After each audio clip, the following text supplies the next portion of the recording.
darlings. It's so good to be back. Welcome to another episode of Unfinished Business, your self-empowerment sanctuary where we learn, grow, and level up. I spy with my little eye new listeners from Russia joining this community. Nastarovia. I don't even know when we became so international, you guys, but I love it. I'm here for it. But for the new listeners that are joining this cozy community, I'm a Latina immigrant who lives in the States. I'm a first-time mom who went from 2 tech layoffs to starting my own consulting business and this podcast. And this is where we come to hang out and start this community of lifting each other up and building ourselves up, right? After it doesn't even have to be that we come from like a bad place, but we always just want to improve ourselves, right? We want to self-empower us to be the best versions of ourselves. That is the goal of this episode. So welcome, or not this episode, this whole podcast and this whole community. That's what it's for. So welcome. In this week's episode, I'm going to share 3 important marketing hints that will help you define your life, your business, or any idea that you are starting to build. You may ask, what are my credentials? Well, I was formerly the head of department of marketing of a top hotel brand in the world, and I specifically managed the San Francisco property. And really where this all came from, one of the sponsors actually asked for a podcast pitch deck, which I've seen before, right? But I'm so new. I still have this mindset of like, I just started. But I do need to create my pitch deck. And it's so funny because I come with this background of marketing, but it's harder to apply all the work and all the strategies that I know and the knowledge that I know to apply it to your personal business. I don't know why. It just becomes so much more personal, and it's so much harder to create a podcast pitch deck for my podcast. It's so, I don't know what it is. But anyway, so when I was sitting down and just like creating it, I asked for myself, I basically said, well, let me make a podcast about this because I'm sure that if it's useful for me and my business, I'm sure it's useful for you. And like I said, like I always like to bring all these business and corporate strategies and decks and all that. You can do it for your personal life too. It doesn't have to be all business. I just come with that background, but you can honestly apply all these like cool business strategies to your life. And so I'm doing this exercise in real time with you. And we can always come back to perfect it and adjust it. But these are the 3 things that you have to be very clear on when building your marketing strategy or branding. And it can even be your personal brand. You are a brand too. I just want to start by defining marketing because it can be so like it can mean specific things depending on what industry you're in. I'll give you a clear example. Like I come from hospitality marketing, which is so much different than like startup world marketing. Hospitality marketing, or the marketing that I created and crafted, was more on the experiential side, like creating events or happenings or programming. And when I started working in startups, like marketing meant more metrics and more like digital marketing, which is a completely different concept. So let me give you 2 definitions. I got you the generic like Forbes definition, and it's the process of creating and communicating value to potential customers to attract new business and increase sales. And one of my favorite ones is from Philip Kotler, and anyone that studied marketing or went to college for it. Philip Kotler is like this legend of marketing books. I don't know what colleges or universities are reading right now in this day and age, but when I went to college for marketing, it was Philip Kotler. And it was his definition is the science and art of exploring, creating, and delivering value to satisfy the needs of a target market at a profit. So it's kind of like the same. So you're basically creating this added value to attract new business or sales. It is a business tool in the end. So let's get into it. The first thing that will help you in defining your marketing or who you are as a brand is to define your core values. You will usually see companies use like 3 or 5. Psychologically, 3 is more appealing and easier to remember. Like, go and Google for your favorite brand, and you'll see, and like just Google like core values and then your favorite brand, and that is usually the magic number, 3 or 5. Now, I do whatever I want, right? And I wanted to get it to 3, but I couldn't leave like the 4th out. So I did 4 core values. And another thing to point out is that these core values are also usually generated to define your customer or like to attract your customer. But I honestly think it's easier to start with your own personal values or business values. Like, start with yourself. If you have that defined, the customer that matches those values will be attracted naturally. It always goes back to like your vibe attracts your tribe. So I basically sat down and jotted down like 4 core values that are important to me as a human being. The first thing that I wrote down that is really important to me as a human is integrity. And that means like I care about honesty, like honest people and just people with a strong moral principle or principles. You know, a person that is arrogant or evil or a complete asshole, you already know. Like, I cut those out of my life. I do not welcome them in my life because it doesn't align with my core value, to put it simply. The second most important thing for me as a human being is passion, or just being passionate about something, or many things, hopefully. I wouldn't say that I base all of my decisions on passion right now, but that is my goal. You know, if there isn't even the smallest percentage of passion behind every intention of what we do, then why are we doing it at all? You know, that is what I want to, that is a good driving factor for me. All right, the third one is improvement, and that is what this podcast is about. I want to be surrounded by groups of people that are here to level up. You know, we're all about progressing and self-development. I mean, I highly believe that we as humans wake up every day and hope for a good day, right? We wake up and we're like, today's going to be a good day. And I don't think, or I hope that no one wakes up and say, oh my God, today is going to be the most terrible day and the shittiest day I've ever had. You know, that's not kind of like the core value of me. Like, my driving factor is definitely to attract the first group of people that are here to like have a good day, and they always like just are here to improve themselves. The last core value, and definitely not the least important, is diversity. You know, as an immigrant Latina myself and mother to a Latina daughter, I do want to make sure that we have all the tools to rise above like social injustices, racism, and any race or gender biased experiences. And that's where we're here for. And so those 4 are very important to me. So we have integrity, passion, improvement, and diversity. So there you have it. I just created my core values of my business, and really not just my business, myself, like as a human. And that is going to translate into my business, into my podcast. And once you have that clear, it is so much easier to build upon that and making decisions about almost anything. You know, try it out. You can make these core values filter out anything in your life, really. Like, how about like creating your core values of dating, you know, like that will make your dating life so much easier.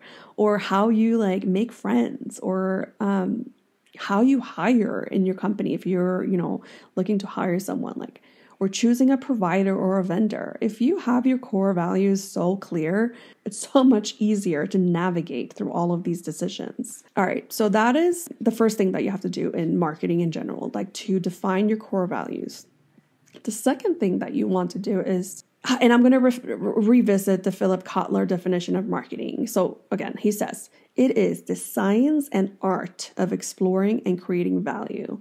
I just kept that part because the code words here is art and creating.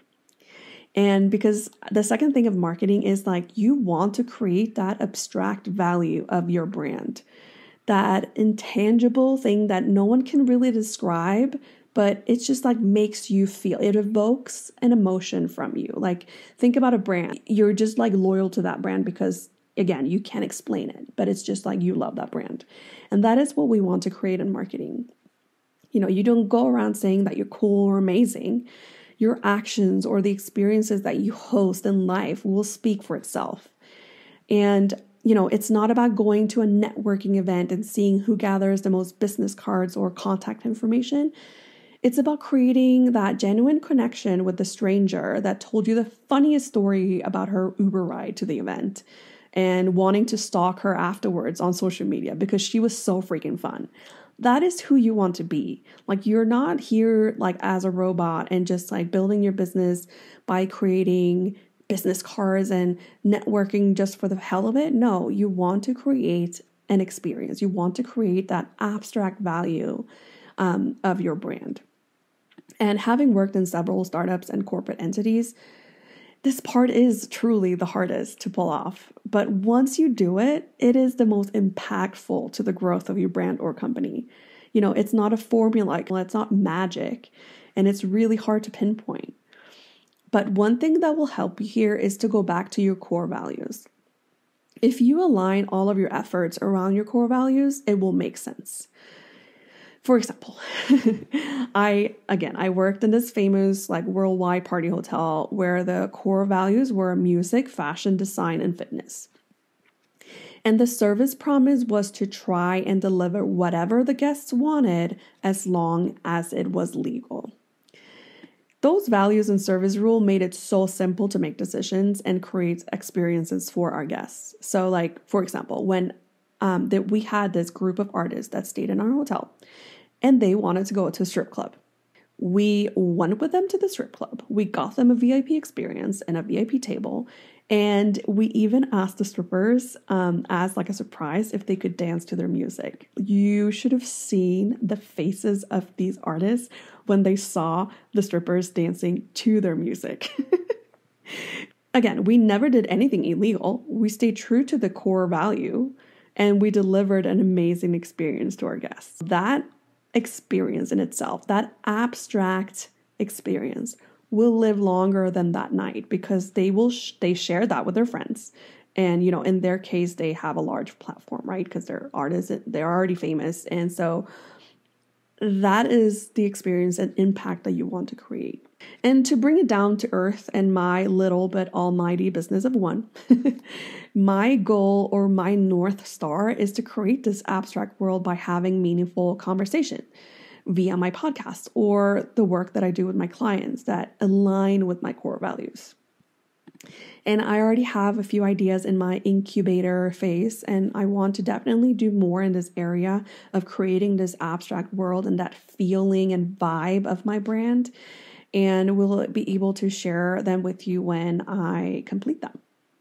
All right, so the third and last marketing advice I would give you to define your marketing or your brand, or even to build your brand, is to always try to build by association and always invest in synergy. I'll explain. So I will always remember a thing that a previous millionaire CEO that I work with, she would always say, which was actually an African proverb, if you want to go fast, go alone. If you want to go far, go together.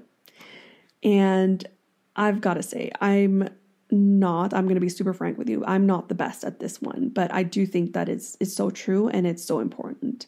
I am a loner by nature, so I do tend to kind of go into my own rabbit holes and really be have this self-control of everything I do. And I do tend to not ask for help. Alone time is just so important to me. And especially now as a mom, any alone time I get, I'm I'll take it. It's always important to think that, working, being a hard worker and being amazing goes a long way, right? But by fostering synergy, by working with others, that also aligns to your core values. You don't have to work with other people that you don't like. Try to find your own tribe, but fostering that synergy is so important. And just to give you a little definition, remind ourselves what that synergy is or what it means. 1 + 1 is 3. So 2 brands come together and they create 3. The value of their brand and their marketing, but they also have that extra value now when they work together. And that is why it's important to always associate yourself to other brands or people in your same frequency. Big corporate examples would be like Uber and Spotify. Like now you can go into your Uber app when you're, requesting a ride, and then you can now prepare your Spotify, playlist and have it on your Uber ride. You like just by going on your app. Or another one is like GoPro and Red Bull, where now Red Bull captures a lot of their like content and footage and immersive footage, like underwater and all that, with the technology that GoPro provides. For smaller examples relevant to what we do or wherever you are, it's to, again, work with people or brands that has the same core values that you do. And for me, it's like this podcast, for example, I'm trying to bring people in, or like the guest speakers that I book are people that inspires me and that can add a meaningful conversation to my podcast, and that can add that value for all of us to improve in one or another way. Yeah, that is what I'm working on right now. Like I said, this is a work in progress. I just wanted to share a real life example of how, a pitch deck that was requested came about. And then I was thinking out loud, I'm like, I need to make an episode out of this. So that is really all I wanted to share today. I know that last episode I left off by my Portland weekend. Yes, so we went to Portland. It was so amazing. Like one thing that really stood out was, because we live in this really small town, and small towns, as you know, are very clean normally. And one thing that Mia, my daughter, kind of pointed out, we were like walking around and she was like, "Mommy, there's so much trash on the floor." I was like, "Oh yeah, that's right. We're in a big city. It's a little bit dirtier." So that was, it was so fun. We had so much fun. We stayed out late and just walked down Mississippi Avenue, which is like that hipster avenue in Portland. And then the next day we did Pearl District, which is the more like fancier, like downtown or fancier part of downtown. And then, and IKEA, of course, we had to make a stop at IKEA, which is like, I usually go because I go to the marketplace and get some stuff like the food. But honestly, they didn't have anything of what I usually go for. Like the caviar was not there. They didn't have, like, there's these blue tubes. It's not like fancy caviar, okay? So relax, guys. But it's just like really, like I use it with crispy bread, eggs, and then this tube of like caviar. And they didn't have the tube of caviar. The crispy bread was like basically the same price as I would get in like our grocery stores here. You can find Swedish crispy bread in your regular grocery stores. It's called Vasa. It's spelled Wasa. Just go to your like cracker aisle and then you'll see it. And then what else? And then candy. Like they didn't have like the little candy, like any candy really. And chocolate, like chocolate bars, like the Marabou. So I was very disappointed, to be honest. So we just got like a couple of pieces of furniture, and that was it. So yeah, that is all I had for you for this episode. I will have a guest speaker actually for next week, so please check in next week to see who it is. And you are more than welcome to slide into my DMs if you have any special requests or if you have something on your mind that you want to share. I am here for your unfinished business as well. So thank you so much for hanging out with me today, and I'll chat to you next week. Toodles!